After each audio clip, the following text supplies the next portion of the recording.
Okay?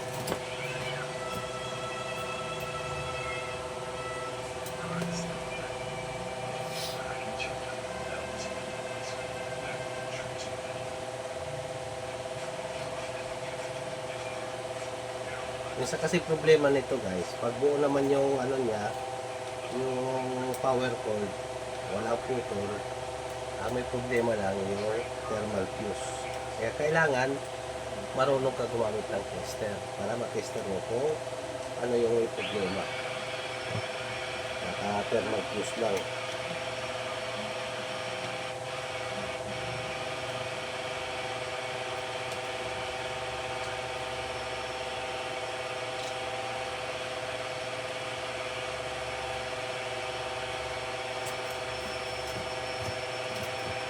Tester.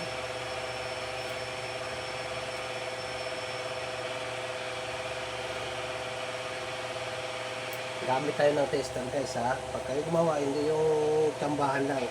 Tester yung maghanap ng may problema. Ito yung katuwang natin pag tayo gumagawa.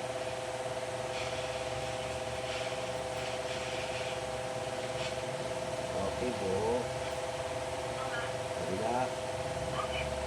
Buo. Okay. Pagka pupunta ngayon sa loob ng motor. Buksan natin yung motor para ma-check natin yung thermal fuse.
Pag binaklas nyo, kailangan lagyan ng palatandaan para pagbalik, hindi magkabaliktad. Okay, lagyan nyo ng palatandaan dito sa motor, tapos dito sa pinaka cover nya.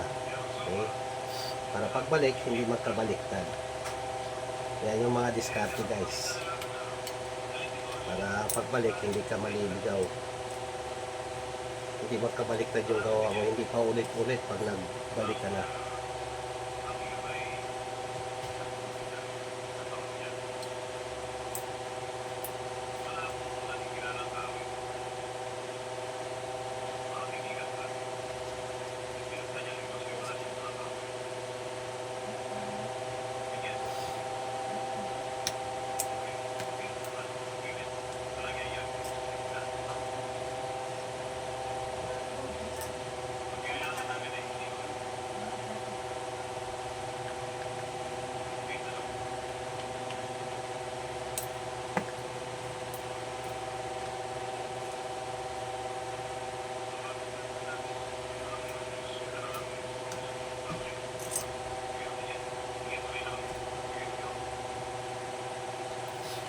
Okay, para madali mo mahanap yung thermal fuse, hanapin mo yung linya na hindi dumaan sa switch. Yung diretso papunta doon sa winding. Yun yung doon mo naka-series yung thermal fuse natin guys. Okay, lamig ng ginagawa natin kanina isa. Oh. Lakas ng hangin. Pakinggan.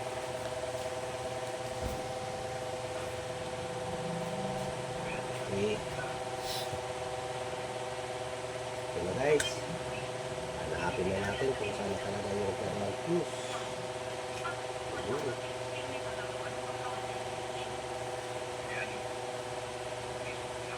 Thermal fuse, where are you? Okay, tanggalin na natin to. para makuha natin yung thermal fuse. Okay, itong black, andito nakakabit yung thermal fuse. Okay, ito na, kitang-kita kaagad guys.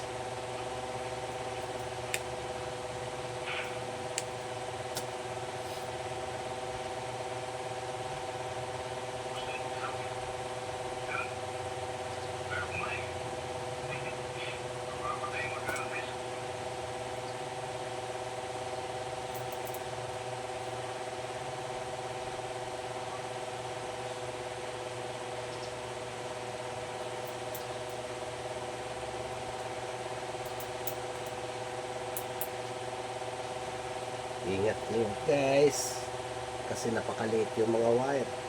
Pag naputol, mahirapan ka na magdugtong, kaya kailangan ingat.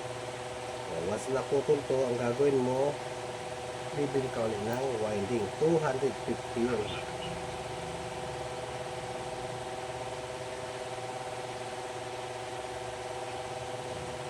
Dito sa kabila.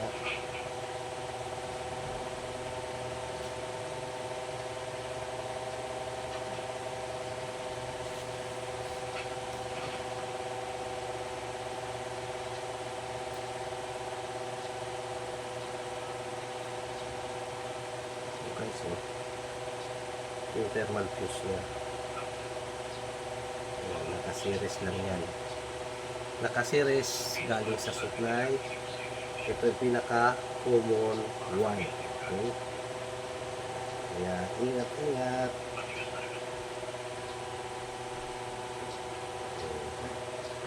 Kahit hindi mo na hilangin yan, okay na yan.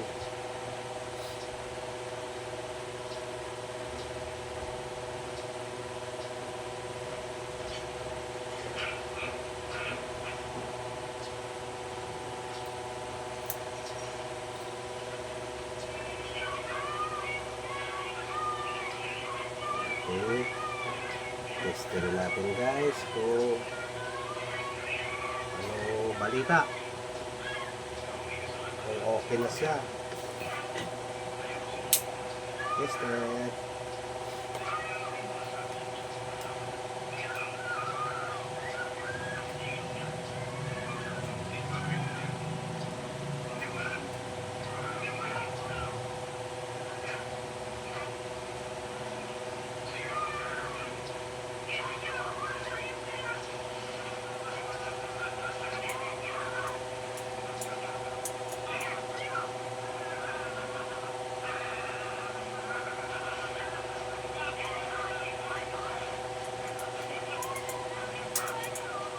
Wala.